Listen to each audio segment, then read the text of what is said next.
Who should England pick for their upcoming game against Italy in the Six Nations? Now, it's been a few rough weeks for England. I mean, losing to Scotland the way they did, losing to Ireland the way they did, they got kind of dominated by Ireland. Should they change everything up? Should they just completely change the whole team, or should they keep it the same?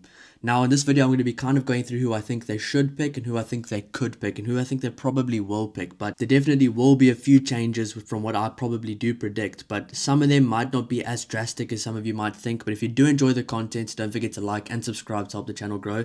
And if you disagree with some of the takes I have, let me know in the comments down below. If you agree as well, let me know in the comments down below. Let's talk about it. But first of all, who do I think England should pick versus Italy? Right, at number one, I've gone for Ellis Genge. I think Ellis Genge needs a big game right now. He's one of those players in the team. He's a senior player. He needs to step up big time. And he's been absolutely phenomenal at club level, but it has not translated to international rugby this year. I mean, I did a power rankings earlier this year, and everybody was saying, oh, he needs to be number one, or he needs to really be up there at number one next to Oxen Chair. But he hasn't been that player for international rugby this year so far in the Six Nations, and he really needs to step it up because he's been good in patches, he's been good in some scrums, he's been good on a few carries, a few collisions, but then he has silly mistakes where he's either knocking the ball on, ill discipline, just not up for it, or that silly missed tackle on Doris as well. It's just a perfect example. I think he really needs to have a big game, but I also think he needs to be there right now because he is an important player in this team. And I think the props for England honestly have not been the major problem. There's other problems going around the team. At number two, I've gone for Jamie George. I think Jamie George is a better starter than Luke Cowan-Dickie in general. I mean, I don't know why Jamie George hasn't been starting. Maybe it's because they knew Maury Itoje was going to come off and they wanted Jamie George to lead them to the end of the game. But I would think surely you would just pick the guy that's a better starter to play at the start of the game, at least for 60 minutes. And he is. He's a solid starter. And yes, he's also been struggling recently, but he hasn't been as bad as Luke Cowan-Dickie. So Jamie George for me at number two. I think he's going to be quite an important player to have in this team. And he's a very good player when it comes to grinding out the first 60 to 65 minutes of the game. I mean, some players, I said so often, some players are good off the bench, some players are good at starting, and I think Jamie George is a much better starter than he is from the bench. It's just some players have it, some players are just much better off the bench, some players suit that style, like a Marcus Smith or a Luke Cowan-Dickie or a Kwagga Smith for South Africa. At number three, I've gone for Joe Hayes. He's been quite consistent. Honestly, he's the one guy that has really not been playing bad for England. He's been solid at scrum time. He's been solid around the park. I mean, he hasn't been exceptional, but he's been consistent. And I think that's the one thing England do need right now is consistent performances. And he's been putting consistent performances right up there. So Joe Hayes for me at number three. Number four, I'm sticking with the captain, Maury Itoje. He needs to be his old self on the field. I mean, I've said it in a previous video this week where can England bounce back from this, where I said Maury Itoje as captain doesn't seem to be playing the same style or the same type of rugby that he does when he's not captain. When he's not captain, it just doesn't care about the ref thinks about him. He doesn't care what the opposition thinks about him. It's almost like he has to kind of uphold a reputation as captain, which is true. I mean, as a captain, you can't get on the ref's bad side. But Maury Itoje at his best plays when he's pestering defenses, he's being in the opposition team's face, he's being a nuisance. That's when he plays his best. That's when he really gets under the skin of his opposition, and that's when he is absolutely operating up here at his best. So I do think maybe a guy like Jamie George should be captain for this week, but I don't know. It's going to be weird because Maury Itoje is such a good player, especially when he doesn't have to worry about what people think about him. So I think the captaincy is kind of hindering his performances a little bit, actually maybe even a lot, but well, it's going to be interesting to see how Steve Borthwick does go about the captaincy going forward and how he can get the best out of a guy like Maury Itoje, because he hasn't really looked at his best recently. But I mean, he is coming back from a bit of a layoff, a little bit of a break, but hopefully he can get back to his best. I think England will really be hoping he can as well. Number five, Ollie Chesham. He was not good against Ireland, but he's actually been one of the better players so far in the Six Nations. I mean, he's an absolute workhorse. He has a huge engine, and he's a massive, very key part of this England engine room. And this engine room, I'm talking about the tight five really for England, have not been operating that well. Yes, the Wales game, they were good, but Wales also went down to 13 people, or they had 2 yellow cards, and it was just not Wales's day either. And England looked really good that game against a poor Wales team on the day, but looked terrible against Scotland and absolutely terrible against Ireland. So this whole engine room and this tight five front row and forward pack of England really need to pick it up right now and start getting dominance, because they've been spoken about so highly before the competition, but now they've honestly faded and it's looking quite ugly for them. So they really need to step it up. The likes of an Ellis Genge, Joe Hayes, Maury Itoje, Ollie Chesham, they really right now need to step it up. So I think Ollie Chesham's the right guy to have at number 5, but he's going to have to step it up, and I think he will. He's one of those players. He's a very good player. He's a British and Irish Lion as well. He's a consistent performer at the top level. So hopefully he can get back to that this upcoming week, and I think he will. Number 6, I've gone for a bit of a different player here. I've gone for Chandler Cunningham South. He's a big unit. He can play number 8. He can play probably all over the loose forwards. He can play in the locks as well. So if there is a few injuries in the locks, he can move there as well. He's a very versatile player. He is an 80-minute player as well. So I think he's going to be the perfect guy. He's fresh. He hasn't played much. He's been quite good for Harlequins as well recently. So I think Chandler Cunningham South's probably the right guy to put at number 6 right now. I think even if the likes of a Tom Curry is fit and available to play, that I still think they should go for Chandler Cunningham South. I mean, he's not a one-dimensional player. He can do both, where he can play one-dimensionally, he can play physical, but he's also got a very good skill set. So I think he's a guy that could make a big impact in this forward pack. I mean, if you look at guys like Maury Toji, Ollie Chesham, and obviously like a Sam Underhill, those are players that are really good at doing their roles and getting stuck in. But then you have a guy like Chandler Cunningham South, who's really good with ball in hand, but he can also get the hard work, the dirty work, the physical work done really well. So I think he's going to be a guy that I'd like to see in the number 6 jersey this week for England. I mean, I'm not an England fan, I'm a neutral, and this is just what I'm seeing from the outside, that I think they need a player like him there right now, because if you have a guy like a Guy Pepper or Tom Curry there at number 6 right now, you're just basically getting a lot of the same. So I think right now they need to change something up, and they need to try find something in this team right now. Number 7, I've gone for Sam Underhill. Sam Underhill should have been starting against Ireland. He's the perfect guy to start that game. I mean, he is such a good player, and he is so physical. I mean, this guy, he tackles everything he sees. He'll even tackle his own player if he could. I mean, Sam Underhill is a phenomenal rugby player, and he does so much of the hard work. And he as well as Jamie George, as well as Amori Toji, is a good starter. He's a very good starter, and he's a much better starter than he is a bench player. So I think a guy like Sam Underhill needs to be in the team right now. He needs to be in the starting lineup, and I think he will be. I mean, Sam Underhill's been performing at a high level, had a very high level for a very long time now. And it's actually quite surprising to me that in the England team, Sam Underhill isn't spoken about that much, because outside of England, with the likes of America, where I've watched rugby before, in South Africa, New Zealand, they talk about Sam Underhill with they hold him under very high regard. They really rate him very highly. And I mean, coming from South Africa, everybody there really rates Sam Underhill very highly, and I don't understand why England maybe doesn't. It just doesn't make sense to me, because he's a very important player, and he's a very talented player, and he's a very good starter for England as well. Number 8, Ben Earl. He's been the best forward in this team so far. I mean, him and Joe Hayes have been the two consistent performers throughout the first 3 games. You can't take Ben Earl out of this team. I mean, he adds so much on attack, on defense. He's a workhorse. He's going to get through all the stats. I mean, he's going to have probably some of the most carries, some of the most tackles, some of the most defenders beaten. And if you really need to, you can put him in the centre or on the wing if there's too many injuries. So he's a very good player, and he's the perfect guy at England for number 8. And he's at least their number 8 for England right now, is performing at a consistent level. So I think Ben Earl moving back to number 8. I think he played number 7 against Ireland because Henry Pollock was starting at number 8. But I do think Ben Earl at number 8 for this game makes sense. It's a must-win game for England, and they're going up against a very, very physical Italy pack. And I think Italy in Rome, in Italy, is going to be very tough to beat, especially with the confidence Italy have right now and the lack of confidence England have right now as well. I think this is going to be a game that Italy are really going to be targeting. So I think getting a big forward pack, a physical forward pack, but also a forward pack with a few skillful players like a Ben Earl, a Ollie Chesham, and a Chandler Cunningham South, that can really make a big impact this game. So, I mean, the Tide 5 is going to have a long day in the office if they don't pitch up this week for England. Because, I mean, Ireland got absolutely dominated by Italy in the scrums, and Ireland weren't actually struggling that much against England at the scrums. So that kind of just gives you an example. And Italy even got the better of France at some stages in the game. So I know Italy are going to be targeting that set piece of England, and even the lineouts for England weren't the best against Ireland either. So they're going to have to fix both their set pieces at lineout time, at scrum time. Otherwise, it's going to be a long day in the office for England. Number 9, I've gone for Ben Spencer. I mean, he is kind of the best of both worlds. I mean, right now they don't have Alex Mitchell, and I think the kind of guy to really like for like, the closest guy to replace him right now probably is Ben Spencer. But I mean, Ben Spencer doesn't just do the whole kicking game, he can play the distributing game. He's a very good runner with ball in hand. He's very good in open play as well, and he's very good if there's a clean break playing with quick ball. So I think he could honestly add a lot of value to this England team right now. And I've been saying it for a while now, Ben Spencer needs more game time. He's one of the most talented players in England. I don't know why he's not getting more game time. He really needs to get more game time because he's a very good player. But as I said, he brings the best of both worlds, where he can play the slow, kicking, contestable game, the structural game, but he can also, once the team makes those clean breaks, he's one of those guys that plays with a lot of good instinct as well. He's got a very natural instinct for the game of rugby when it comes to playmaking, and he can add a lot of impact, especially if England do make a few clean breaks. So that'll be very exciting to see if England actually do get on the front foot, because that's when Ben Spencer really does come alive. When he plays alongside the likes of Ollie Lawrence, Finn Russell, Max Ojomo at club level, so those guys really know each other, and those are really exciting players. So he knows how to play an exciting, expansive game of rugby if need be. So Yeah, Ben Spence at number 9 for me.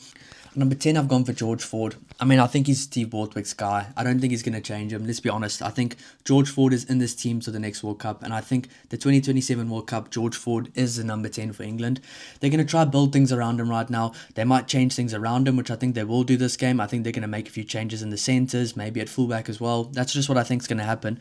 And I think if you were to change everything, like if you were to put in a guy like Finn Smith right now and change him if a guy like Ben Spencer comes in or Jack van Portfleet, guys that haven't really played together at that level, I think it could be more detrimental to this England team right now than it could taking George Ford out. Yes, he's had some poor performances recently, and he'll probably be the first guy to say he's been poor.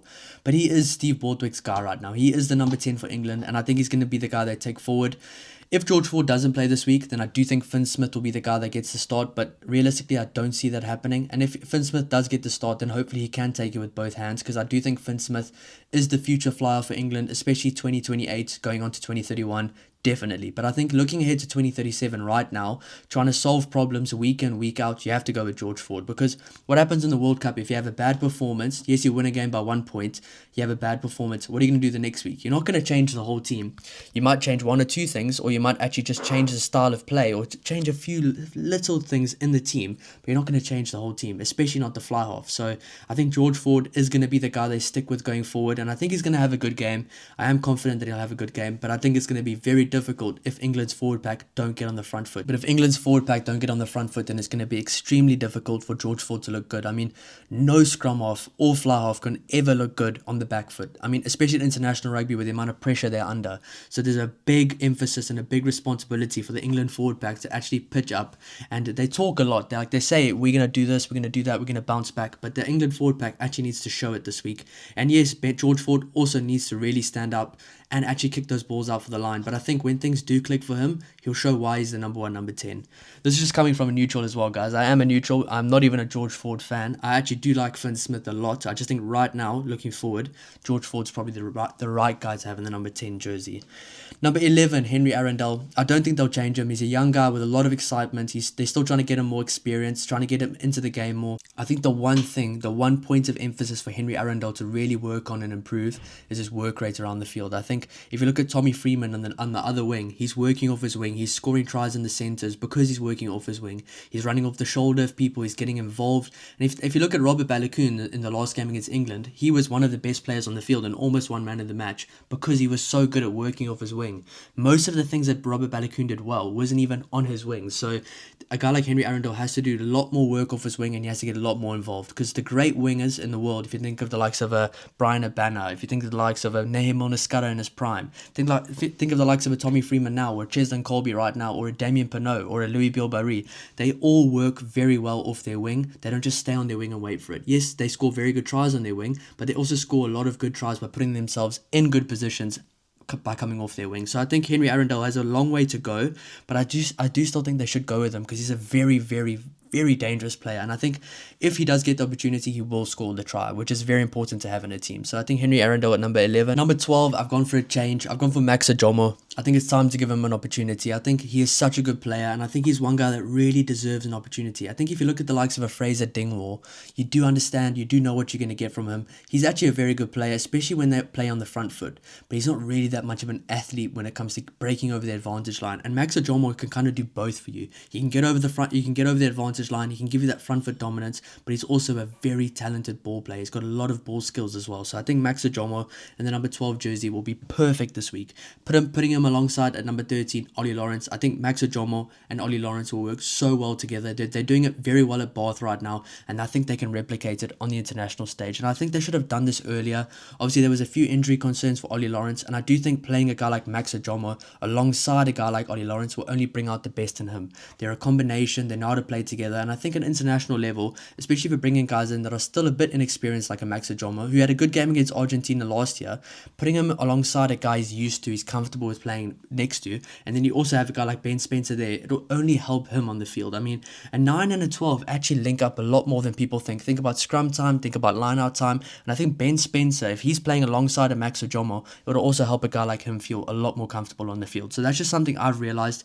If they are playing Max Ojomo this week, then it's even better opportunity and a better reason to play Ben Spencer as well. I think Ben Spencer already suits the style of the team, and I think he should be the guy to start next week against Italy. But I think Max Ojomo is definitely the guy to play. He has to play, in my opinion, and I think this is the perfect opportunity to play him. I mean, he can only do something good. I think England right now are in a kind of a opportunity where they don't have anything to lose in the Six Nations. They're not going to win it. They're not going to win it. They have a year out from the World Cup, a very important World Cup. England is a very good World Cup rugby team. They always make it to the semi-final or the final.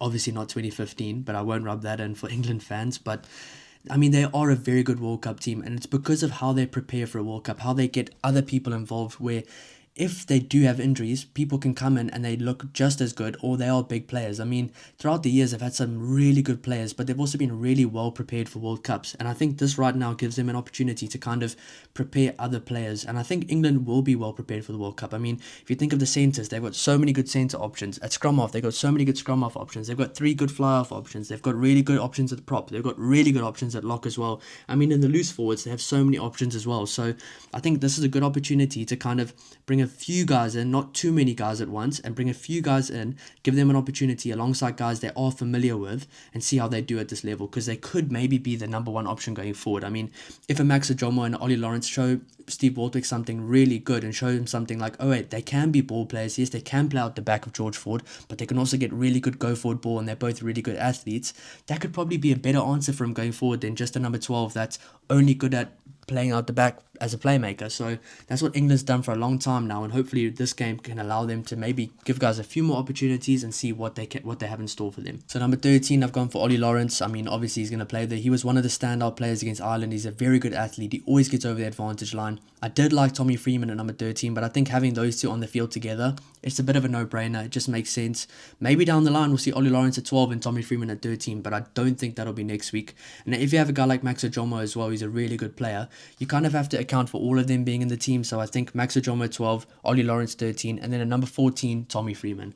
The informed player right now for England in the backline. He's been consistent recently. He hasn't been given the best opportunities, but he's really made himself stand out above the rest by the work he puts in. I mean, he's always working off his wing. He's always finding a way to impact the game, and he's still one of the very best players in this team, and he's one of the best players in Europe as well, probably in the world as well. He's a really good player. He's such a consistent performer, and I think as a guy that's a complete neutral England fan, he's probably the guy with one of the most highest upsides I've seen in a while for England. I mean, he's good under the high ball. He's a good athlete. He's strong. He's powerful. He makes good decisions. He's a good finisher, and he works really well off his wing. So he can play at number 13. He'll be fine. He could probably play at number 15 as well, and he'll be fine. But I think at number 14 is probably the position where it suits him best, and I think he'll be at number 14 against Italy next week. Number 15, I've gone for Furbank. I think right now he can probably add a bit of a different dynamic to Freddie Stewart. I think he's the perfect guy to bring in right now. He plays alongside Tommy Freeman at club level. I think he's a guy, he's a really good ball carrier. He's good with ball in hand. He's good under the high ball. And I think he maybe just adds something a little bit more exciting and different to this team right now. He's a guy that's played at this level before, so I think bringing him in isn't too much of a risk. I think if you are bringing other guys in that are maybe a bit more inexperienced, a bit more risky to bring in, then you don't change too much. But I think he's the type of guy that can come in, he can slot in, and he'll be fine from day one. I mean, he's played at this level before. In fact, he was the number 1 option at number 15 for a while before. I think he had a few injuries. I'm not too sure. Any England fans, please let me know in the comments. But I think Furbank will be at number 15 next week. And I mean, he's back, he's healthy, and I think he deserves an opportunity. I think Freddie Stewart's been reasonably okay, but he hasn't really added that much, especially when it comes to if you do get a break or that game-breaking moment, he's not going to give it for you. But he's been okay under the high ball, and I think if you do take the high ball away from him, you do really take his greatest strength away from him. So I think Furbank deserves an opportunity at number 15, and I think he will get it. Now moving on to the bench. At number 16, I've gone for Theo Dan.